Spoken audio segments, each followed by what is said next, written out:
Thanks so much for joining, everyone. We'll be getting started momentarily.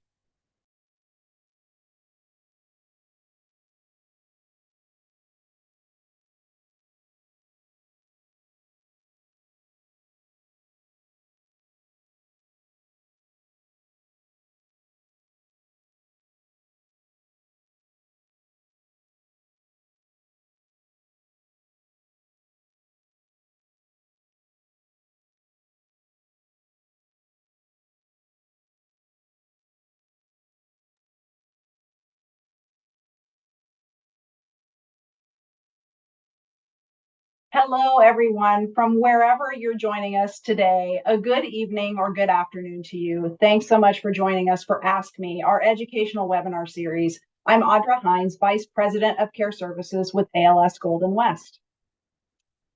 I want to express very sincere thanks and gratitude to our industry partners, as well as all of our mission benefactor families for their sponsorship and support of critical care services and important programming.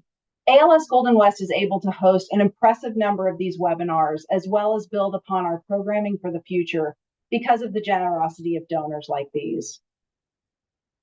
ALS is a complicated disease to navigate. Even before a person is diagnosed, new and puzzling symptoms arise, leaving you with unanswered questions and concerns. Some of these questions might include, where should I turn for a specialist's opinion and advice? How can I find help and support for my loved one in seeking the best resources? What will my insurance plan cover? Who will help me at home? And how can I find other people to talk to? From the time a person is seeking to confirm their diagnosis, to the conversation with the medical team about the diagnosis, to navigating the journey of ALS and living with the disease, ALS Golden West is here to support you. Whether you're the person living with ALS or the parent, friend, spouse, child, coworker, sibling, or anyone else close to the person diagnosed, we offer a variety of support services and programs to inform, guide, and connect. Our tailored and individualized level of support is unparalleled. We know you have questions, and we're here to help get the answers. Please contact us or visit our website through any of the channels you see on your screen. Tonight, we're pleased to bring you two great speakers on a topic of interest to many in the ALS community. Genetic testing is a term we're all hearing more frequently these days, related to ALS or otherwise. During the process of obtaining a diagnosis and subsequent to that, many people wonder if their ALS has a genetic cause, even if no one else in their family has had the disease. There are many questions about whether or not to obtain genetic testing and counseling, how to do that, how much will it cost, what will the results tell me? Tonight, we're committed to getting your questions answered about familial type ALS, the genetic variants often tied to this type of disease, and the ins and outs of genetic testing and counseling. Jean Swidler co-founded Genetic ALS and FTD End the Legacy in 2023, and she was appointed its first executive director this September. She's a committed activist with experience bringing people together to make change in the community, and she's committed herself to transforming how those at risk of genetic ALS and FTD, and ultimately all adult onset neurological conditions, are treated. Jean, thank you so much for being here to tell us first about your personal story and then a little later tonight about your organization. Oh, you're on mute.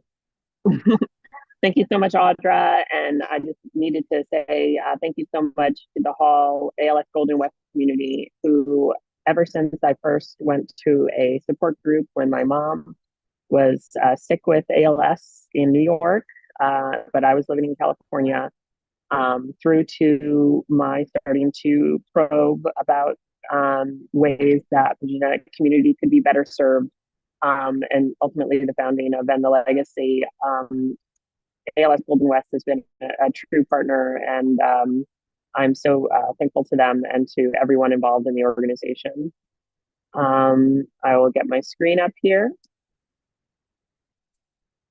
So for this first part, I'm just going to share my family's personal story and a bit about my family members impacted by ALS and about myself. I'm Jean Swidler, and forgive me if I break up a bit while I talk about this. So I'm just going to go through how this information came to me as a person. So as a 7-year-old, my grandmother Lillian Moore Flynn passed away at age 67 in 1990.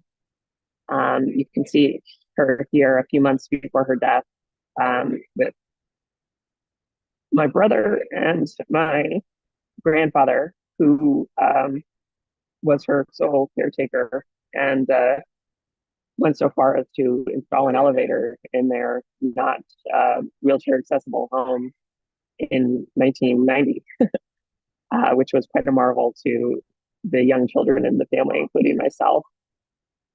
Lillian was diagnosed with Parkinson's at first in the mid 1980s, around 1987. She noticed her symptoms begin when she could not ascend a tour bus step in Ireland.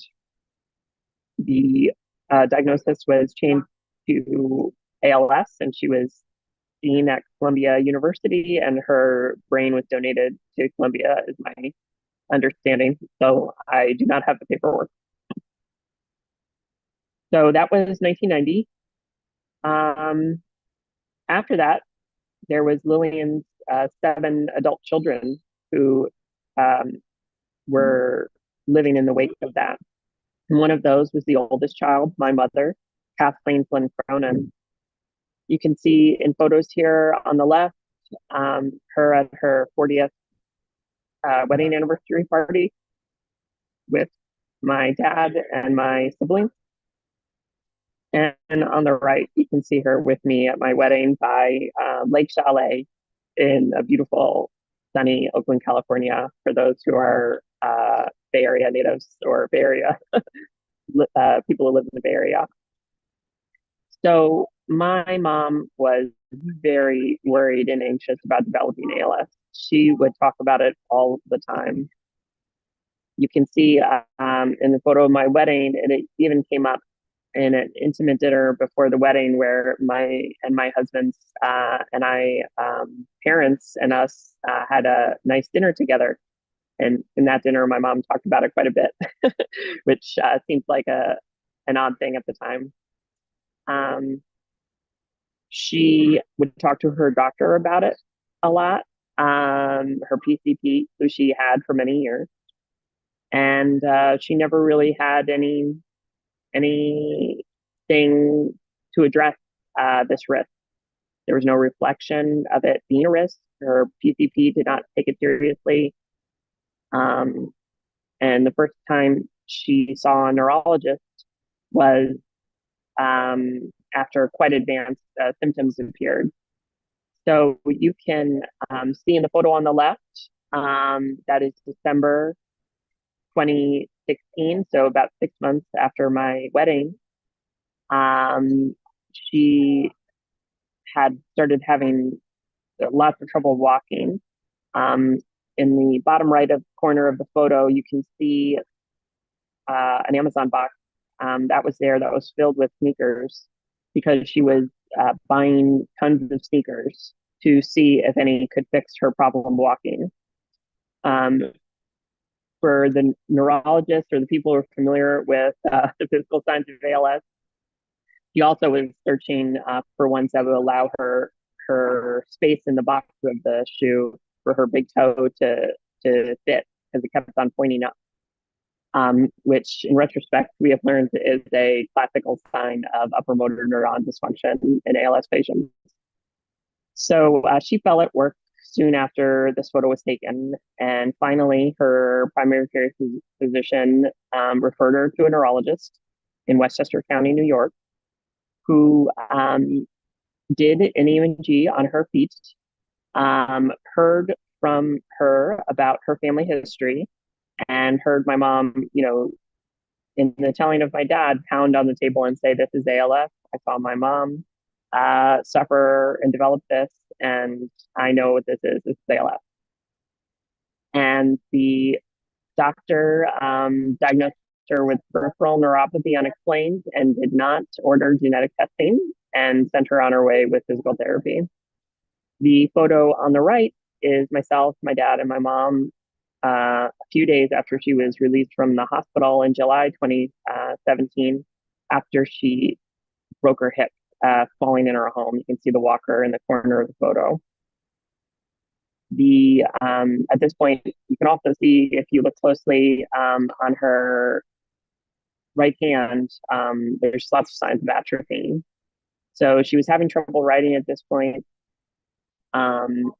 The hip surgeon was really grilling her because all of his patients were supposed to be off walkers after like a few weeks after surgery, but my mom could not get off the walker, and he accused her of not doing her exercises. One other note about this time period where she had quite serious symptoms but no ALS diagnosis is, what did we as her family do here? We heard that the doctor did not diagnose ALS despite my mom's fear of it. And so we would tell her, well, listen, the doctor said you don't have ALS. But of course, she did. And around this time, we also learned about the family history of the disease. So this is my great-grandfather, James Moore, who died of ALS in 1970. I didn't really realize that growing up. I don't know if it was told to me or it just went over my head hearing about my great-grandfather.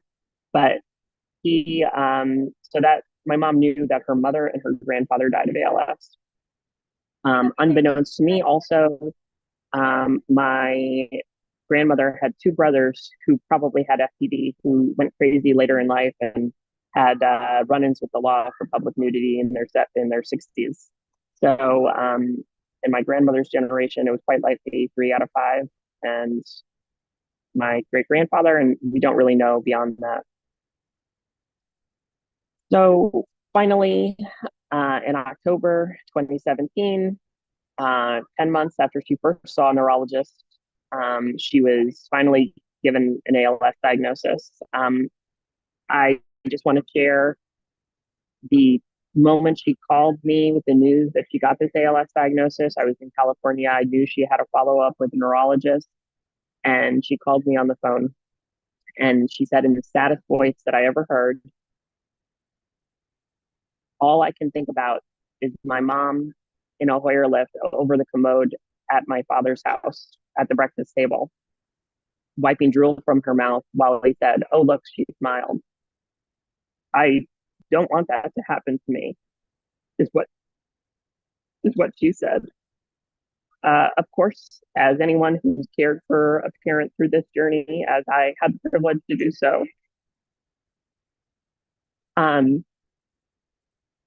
being over the commode at the breakfast table becomes just part of life when you have ALS. So I did notice when that was just a normal part of our life for a few months. Genetic testing was finally offered, resulting in the discovery of the C9 repeat expansion. So she had a very rapid progression. She was diagnosed in October 2017. She never walked again after April 2018. This photo on the left with my husband in her hospital bed at her apartment was in August 2018, and she was having trouble communicating at that point, but you can see was still very much engaged with us and could speak a little bit and could text. The photo on the right is November 2018, and she pretty much had lost most use of her hands and could not really speak anymore at that point. I remembered how our main form of communication at that point became eye contact. And as the mother of a 4-year-old right now, I could tell when my daughter was a baby that how I communicated with my mom via eye contact when she could no longer communicate was how I was communicating with my newborn. And that must have been how she communicated with me. So that was something that we experienced together. So what was next for me? So I joined a longitudinal study of at-risk relatives, the ALS Families Project at Columbia University. I decided to undergo genetic testing because I assumed I had the expansion. So finding out if I had it didn't seem that big of a deal. And I did confirm I carried the expansion. And I co-founded a team to try and ensure no one must go through the experience of being at risk the way my mom had to. And now, just to think about, and I'll follow up later, what's next for the rest of those left? This is a photo of my family. The green faces are my relatives with a 50-50 risk of carrying the mutation. The photo in red, the photo with a red face is my aunt, Joanne, who passed away of ALS at a few months ago. And she was the youngest of the 7 children, and my mom was the oldest of the 7 children. So now there's 5 of those left, and there's my siblings and my aunt's children, who all have 50-50. So with that, I'll kick it over to Tara. Thank you so much, Jean. I can't tell you how much we appreciate you sharing your personal story as a part of this. It's really powerful. We're looking forward to hearing from you again a little bit later about and the legacy in your organization. I want to introduce Tara Jones, who is a genetic counselor specializing in neuromuscular disease and dementia. She's part of the amazing multidisciplinary team at the Cedars-Sinai ALS Clinic. She's a passionate advocate for the genetic ALS and FTD communities. Thank you so much for being here, Tara. We really appreciate it. Thank you, Audra, and welcome everyone. I recognize some faces in the audience, so I hope I do right by you. First off, I do want to thank Jean for sharing her personal story. I've heard it a couple of times now, and obviously it still chokes me up whenever I hear it. But I also want to highlight that Jean's story is one of many, and everyone's story does count. And some people have a completely different experience with genetic testing. And so I hope that this presentation provides at least a general overview. And let's go ahead and get started. And give me one moment. All right, so first I want to highlight a condition that is related to ALS that some of you may have heard of. Some of you might be quite familiar with it. And we know through genetics that ALS and frontotemporal dementia are indeed related. And so just kind of a brief mention of FTD. It is not your run-of-the-mill Alzheimer's where memory loss is the presenting symptom. It actually affects the parts of the brain that are responsible for behavior, executive functioning like planning and multitasking, as well as language, and can cause apathy. So as we kind of go through the rest of the presentation, kind of keep in mind that I don't really consider ALS in a vacuum when we're talking genetics. If you haven't met with a genetic counselor before, we tend to take about an hour with patients. We provide some education. We take a very detailed family history, more than most neurologists do, and provide a risk assessment based off of that family history. We have a sometimes lengthy discussion on the benefits and the limitations of genetic testing, and we help patients and families come to a shared decision. I do want to highlight that you don't have to want genetic testing in order to meet with a genetic counselor, and you might still at least benefit from a discussion.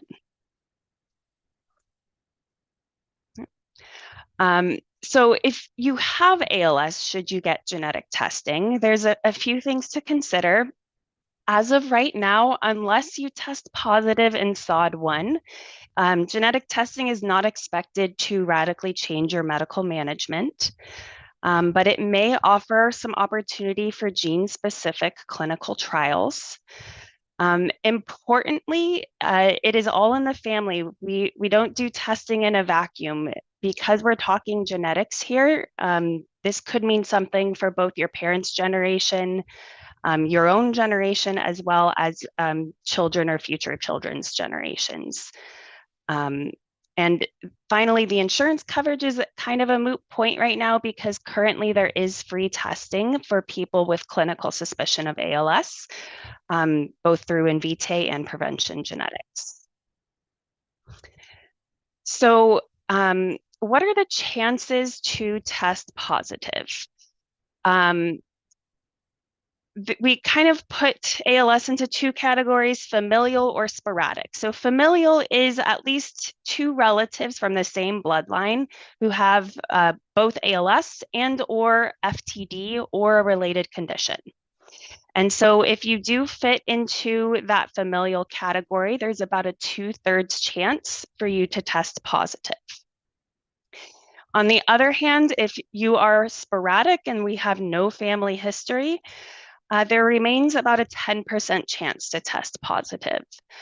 And so when we do identify a positive result in what we now call an apparently sporadic case, a lot of times we do assume that that would have been inherited from a parent. And sometimes the reason we didn't see family history is due to incomplete family history, where either someone was adopted or there was limited information on relatives or people died too young and they never lived long enough to develop disease. And so what is a uncertain variant? You might see that on your report. You might see an inconclusive or an indeterminate result. And essentially, it just means that there's a change in the gene that has not been seen often enough in the general population. So the lab kind of plucks it out and says, hey, we're not sure, is this causing the gene to not work right? Or is it just a unique difference in you?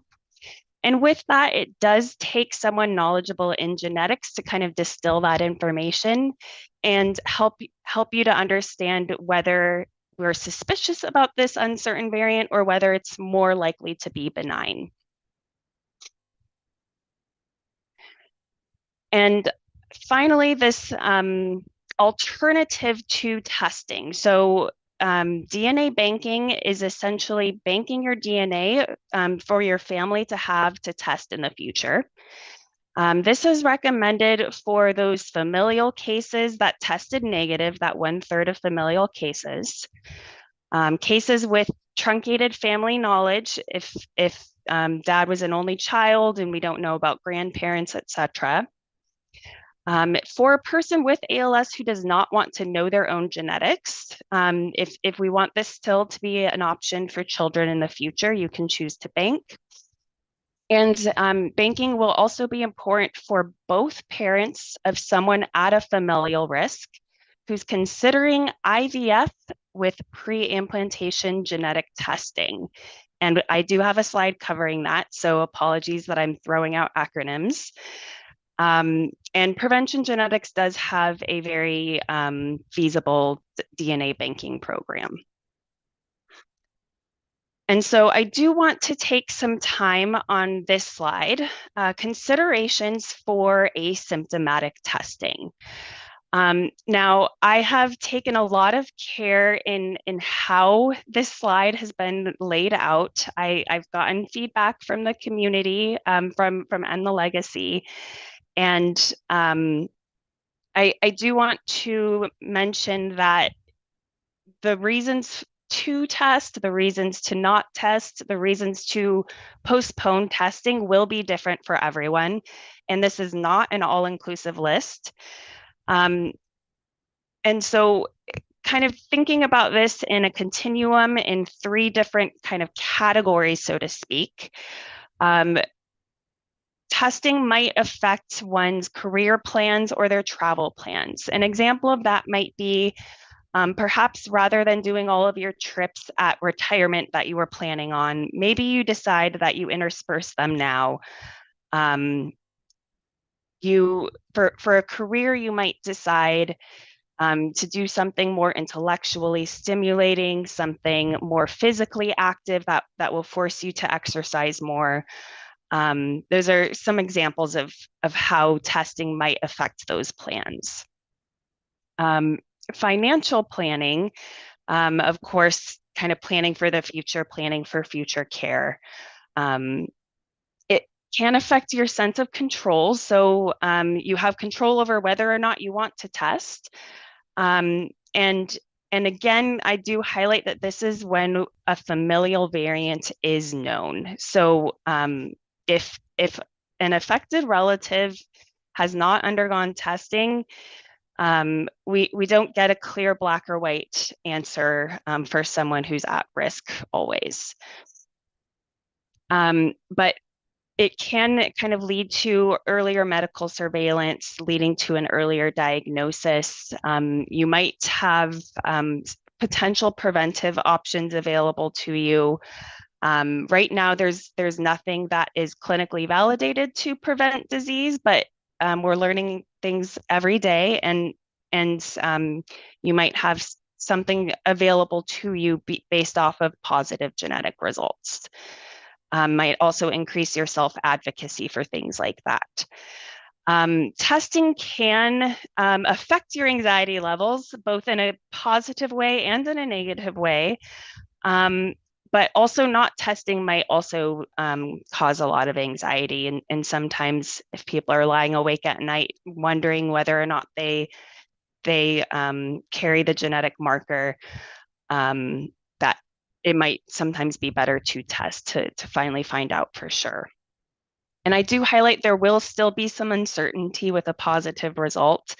An example of that is we're learning now with C9, the most common hereditary cause of ALS and or FTD, that the penetrance is not complete, and it might be actually lower than what was originally quoted. So the chance to actually develop the disease if you do carry the C9 expansion. Thinking about family and relationships, obviously testing may affect family planning, whether you decide to have children, how you decide to have children. Some people do decide to test to clarify risks to their descendants, aka their children and grandchildren. I highlight this term parental guilt, where the guilt can still happen even though you know that you did not pass down the genetic marker onto your children knowingly sometimes or purposefully. There's nothing you can do to prevent that flip of the coin that it typically is. Survivor's guilt, on the other hand, often is thinking about sibling relationships or cousins and people sometimes of the same generation, where someone might test negative and that could be bad news for them because let's say, for example, their sibling tests positive and they feel like if only they could have taken that risk away from their sibling. Obviously, you can imagine that to test or not to test could affect your current and future relationships, both friendships and romantic relationships. And finally, in this category, I want to highlight thinking about who your support person would be for the testing process. Now, commonly, people will bring a spouse. They might bring a sibling with them when they're preparing to test for a familial variant. But keep in mind that those people might be very affected by whatever your results are, and that could affect the way that you kind of take those results in when you first hear the news. For example, you might find yourself kind of comforting your care partner, your support person, more so than actually really absorbing that news yourself. And then finally, with society, testing might link you to communities, but you also don't have to test to be part of a community. It might motivate you more to be an activist in this area. It can open opportunities for research, both observational and interventional. Genetic discrimination is another topic that I have a separate slide on. And again, cost of testing, kind of a moot point. All right.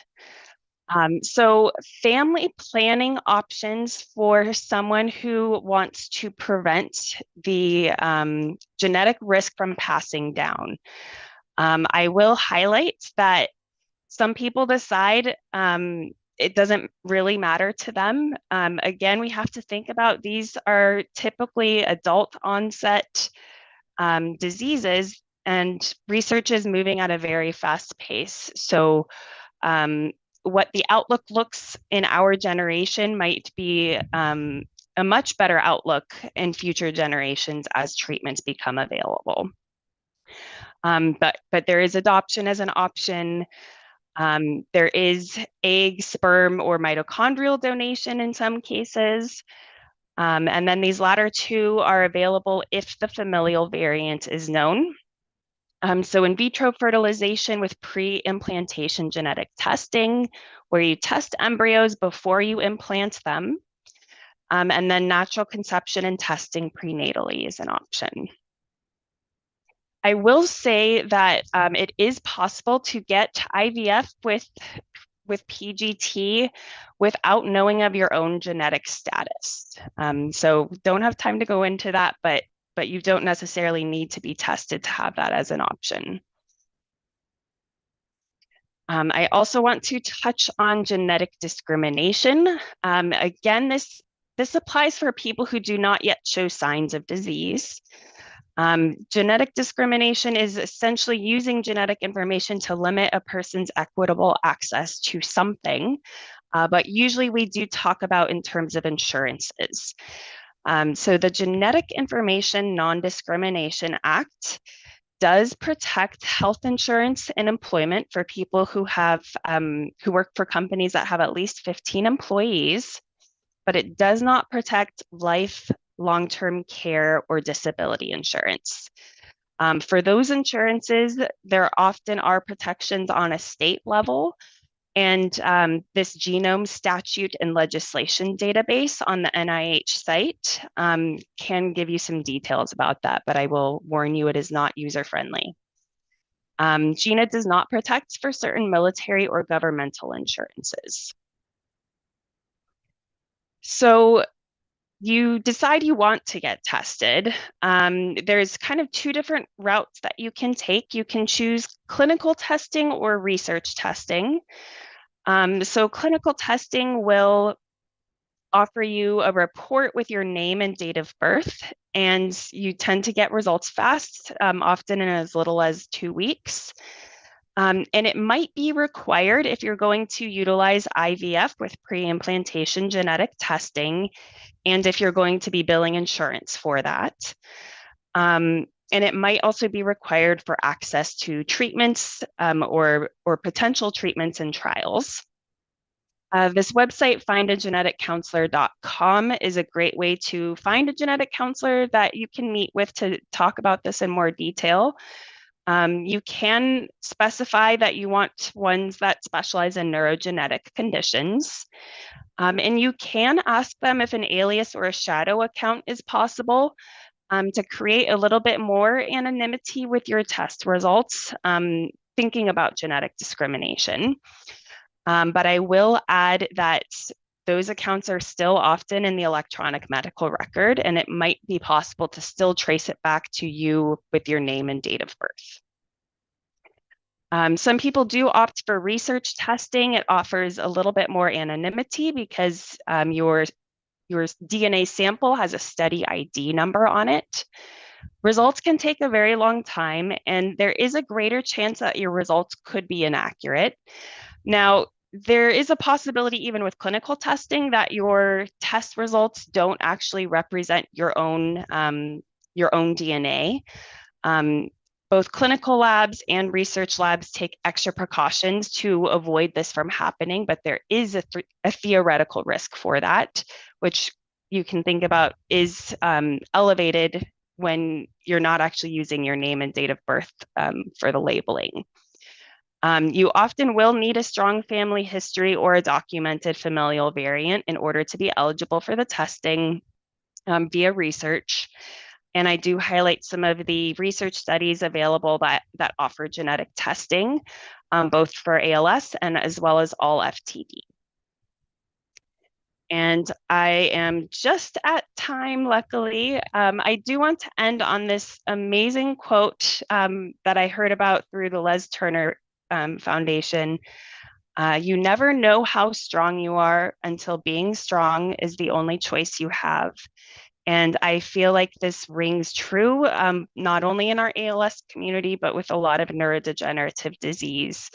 And I have a special place in my heart for this community. And finally, just don't let anyone pressure you to get tested, and make sure the time is right for you in your current life stage. Thank you. Thank you so much, Tara. That was wonderful information. And I know we're going to have some questions in a little bit too. It was great to have Jean's story and all of the great information from you about genetic testing and counseling. I'm going to turn this back to Jean for a few minutes. Jean, tell us a little bit more about End the Legacy and what your organization's up to.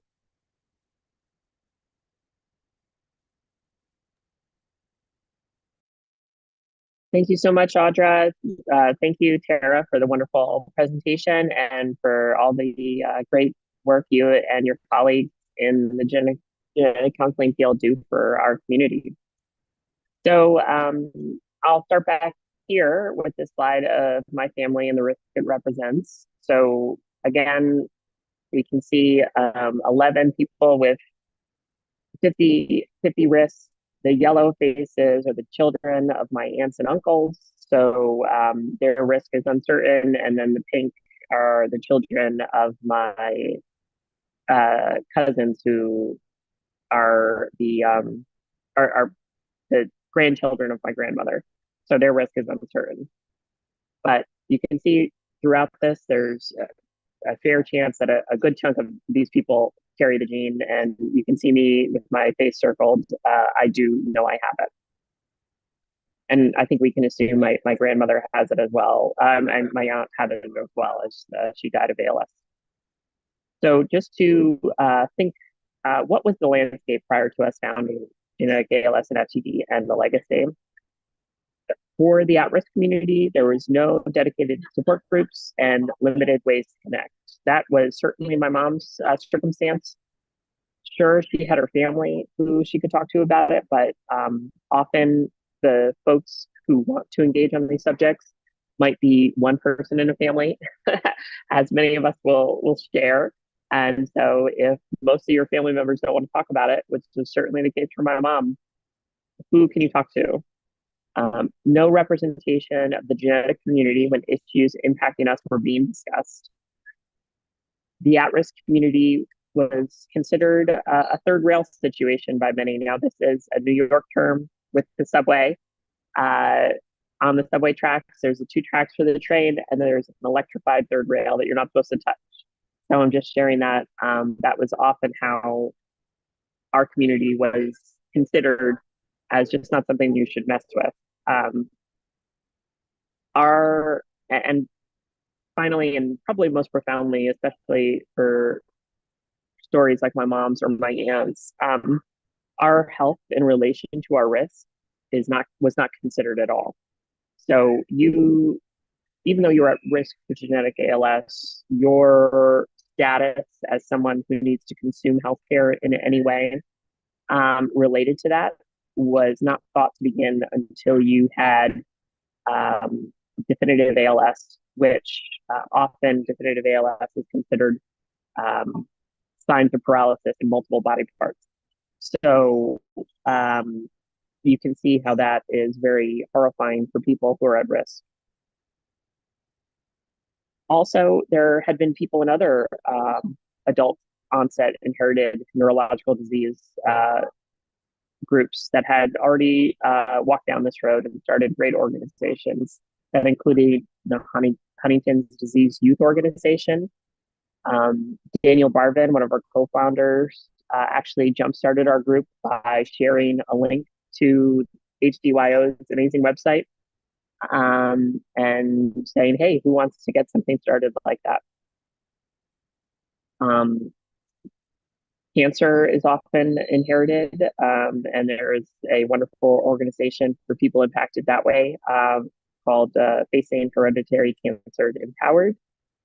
And those in the early onset, dominantly inherited early Alzheimer's community have an organization called Young Timers. So we knew that other people have been able to create resources and come together, and that surely we could do that for us as well. Our mission statement is the genetic ALS and FTD community is large and growing. ALS and FTD are terminal conditions, and being at a heightened risk for them can have profound impacts on people and families. We organize genetic ALS and FTD and the legacy to provide educational and support resources to encourage and promote research about and advocate for the genetic ALS and FTD community. Our membership has been growing. We have about 120 people who are on our weekly meeting roster. 20 are on every week. We have our meetings on Friday. One of those all-star members, Mindy, is on the line right now. Hi, Mindy. We looked at how much people participated, and in the first 6 months of 2023, we had 55 people who participated in 5 or more meetings. Our weekly meetings topics include pertinent news for our community, debate on issues impacting us, plans for our work, and plans for how we will engage with industry, regulators, and researchers. Our mission areas have 4 flanks: support. We have a monthly peer support hour, and people connect just through the work of the group. We do education, we have webinars, and we have information on our website at endthelegacy.org. We make sure people know about what research they can be included in, and we encourage people to participate in research if they want. And we will be starting a gene-specific research webinar series in 2024. The first one will be on SOD1 on January 23rd. And we also conduct patient-led research where there's questions that have been unanswered that we think we can answer ourselves. We go ahead and give it a shot. Advocacy, and we try to ensure our voice is heard by researchers, industry, government, and the public. Just some brief accomplishments of us and the group. We had a January 2023 patient listening session with the FDA. We had over 40 FDA staff.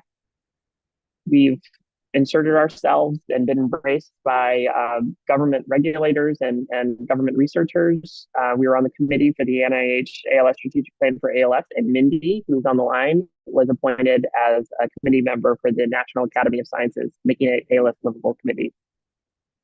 We've had posters on genetic community size estimates and survey on pre-symptomatic desire for treatment presented at numerous conferences. And you can see more on our website about all this. We did a survey of our most engaged members that we talked about. In your own words, how has being involved impacted you? What would you tell people about the group? And I'll just close sharing a few of these. So here's one. Being involved in End the Legacy has helped me feel less isolated in the sea of uncertainty and anguish that familial ALS and FTD brings. The collective motivation, passion, and strength of its members provides desperately needed hope for the future and creates a voice that deserves to be heard loud and clear. The help and support from End the Legacy is immense. Being part of a group of gene carriers and those at risk means everything. You don't need to explain the trauma that you experience because everyone automatically understands. And I'll close with one. I no longer feel alone. This was from a member who was between 30 and 40 and knew they were a gene carrier. Right here is a QR code for our website and a QR code for our monthly support hour. Feel free to take a screenshot and or a photo, and you'll be linked to those. And our website is easy to find, endthelegacy.org. Thank you so much, everyone, and I'll turn it back to Audra for the Q&A. Thank you so much, Jean. Wow. I mean, you have accomplished so much in a really short amount of time with End the Legacy, and otherwise it's just really impressive. It was great to hear about everything. Tara, if you want to come back on camera too, we have some great questions in the Q&A. I'm going to tag team this, and whoever's best to answer these questions, we will just jump right in. There's a gentleman asking about if we know sort of specifically which hospitals or institutions are providing gene therapy, and I'm thinking he might be talking about Calsati specifically. Just the availability of that. Just wondering about success rate. If this same person wants to chime in to see if that's what they're talking about, that's great. But I'm just wondering, I know this is beginning to be prescribed at different ALS centers around the country, but just wondering if either of you have a sense of kind of that sort of bigger picture around it. Yeah, I can speak to that. At Cedars-Sinai, we are working to get the drug available at our institution, and unfortunately, it's pretty complicated. But our utilization management team is happy to hear it's much less expensive than some of the other gene therapies out there. So I'm hopeful we'll have it available here, but I've at least reached out to local institutions. I know that UC Irvine is actively delivering the therapy commercially. UCLA is working on it. And I'm blanking on it was at Keck. They were also working on getting it available. So I can't speak to every place in California or that Golden West covers. If I could just jump in on the topic more broadly, that right now there's a trial for the plus mutation, which is very, very rare, but there have been some preliminary exciting things shared at research conferences about that trial. So that is, besides Qalsody, that's another very promising trial that's ongoing right now. And there's some very interesting programs starting up for TAR-DDT, which is another pretty rare gene mutation. Right now for C9, there is not a gene therapy in trial. There have been some gene-targeted therapies that have not panned out in C9. But it's all very exciting, and we look forward to see what more can happen. And Tara, if I butchered anything, please correct me. One other clinical trial right now for ataxin 2 as well. Perfect. Thank you, guys. That's great. Someone has a great question, very interesting. Can in utero genetics testing be done? If you know. Yes. So when testing pregnancies, that can be done via chorionic villus sampling, which I believe is done at 10 to 12 weeks. And oh my gosh, I'm blanking on the term here. Amniotic fluid can also be tested after 15 weeks, I believe. Again, I don't work in prenatal, but in order to do prenatal testing, you do have to know the familial variant. There are some cases of people doing like larger genetic testing on pregnancies. I don't believe that's available clinically at this time. Thanks, Tara. Another great question. Someone saying a friend has an elderly sister who has FTD, and the friend was recently diagnosed with ALS. She's wondering if we're saying that there's a genetic relationship potentially. So it's the friend with ALS and the friend's sister has FTD. If it is running in the same family, same bloodline, then that does look like a case of familial ALS FTD, increasing the likelihood that genetic testing would be positive. That's great. Good to know. Just related to the genetic testing piece, there's someone who says they've tested positive for the C9 gene. And they feel like the report is really technical for them. They'd love to hear it in layman's terms, really what that means. He says also one test came up undetermined, not quite sure what that means. Tara, if you have a sense of that. I can take a stab at it.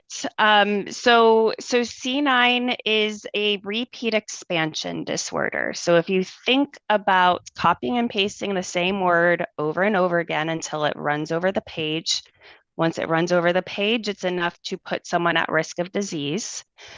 So if we're talking about someone who currently has disease such as ALS, if they did test positive, then that does suggest that the C9 expansion is what caused their ALS.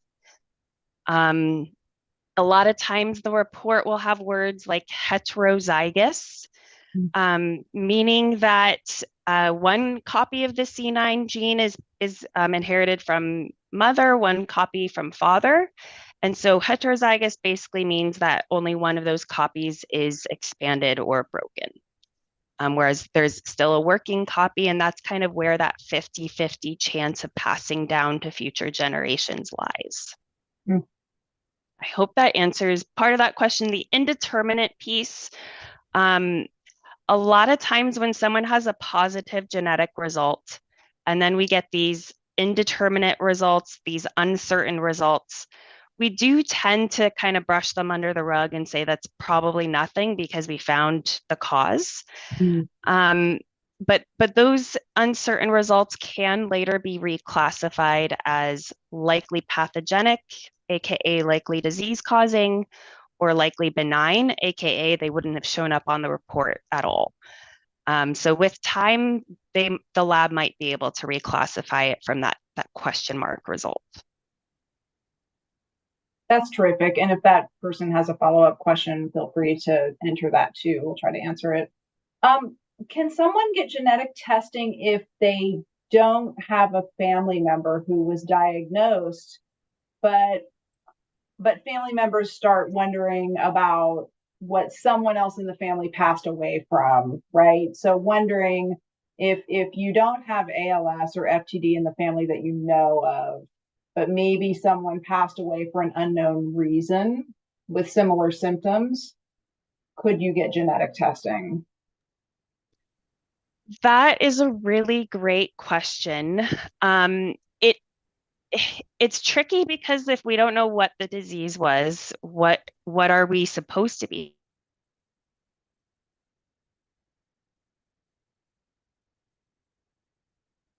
Uh-oh, you froze, Tara.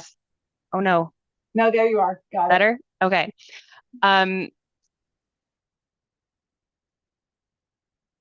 Uh-oh, froze again. Oh, shoot. There you Okay. are. There you are. I do have a trick. But it can help if you can identify medical records for family members who have died, to see if you can gather any clues. Sometimes if they've been deceased.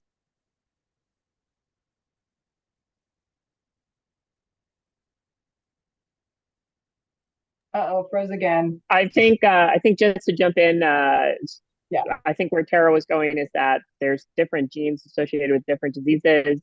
So if the genetic counselor can see the medical records, they can help narrow down which panels to use. Tara,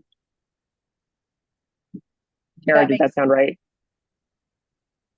That makes sense, Jean. And if it was similar in some way, it might be covered by an insurance plan or health plan if it was ordered that way. That makes sense. That's great.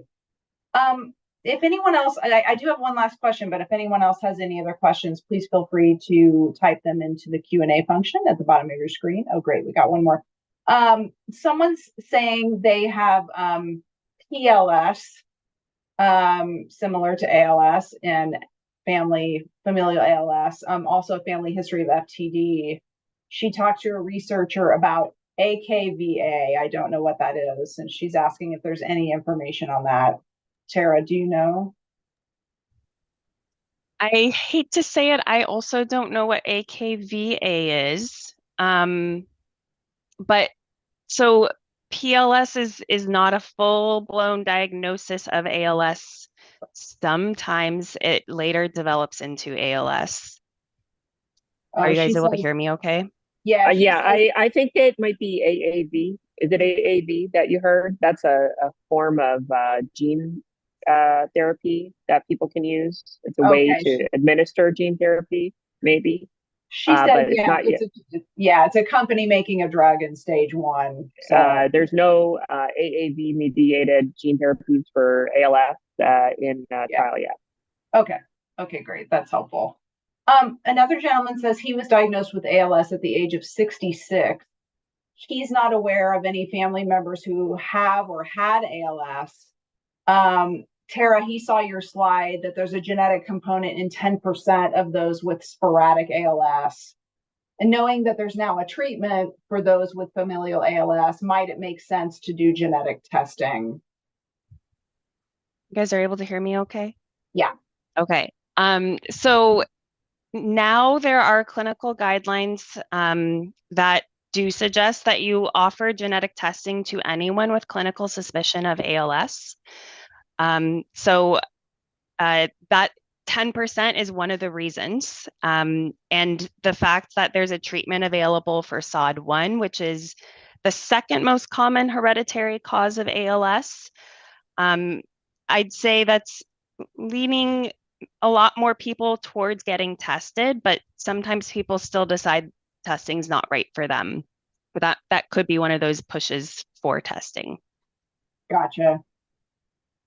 Another good question, is ALS genetic testing from more than 5 years ago different from the testing done now? They're asking because they know of a family with an ALS history amongst siblings, but the genetic testing was negative that happened more than 5 years ago. So they're just wondering if they're looking at other things now. I think the answer is yes, but I'll let you two reply.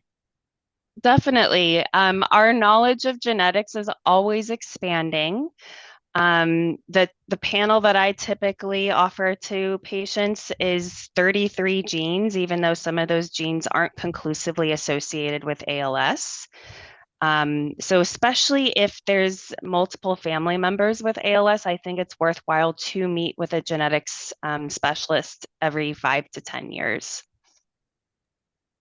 And I would highlight that even if there's not a gene identified in the family, if there's a strong family history, those research studies that Tara referenced, Columbia's ALS Families Project, MGH in Boston's Dial study, and the CSAL study at the University of Miami will take first-degree relatives if there's a strong history of ALS. Well, maybe not the one in Miami, but that's another opportunity for people in the family.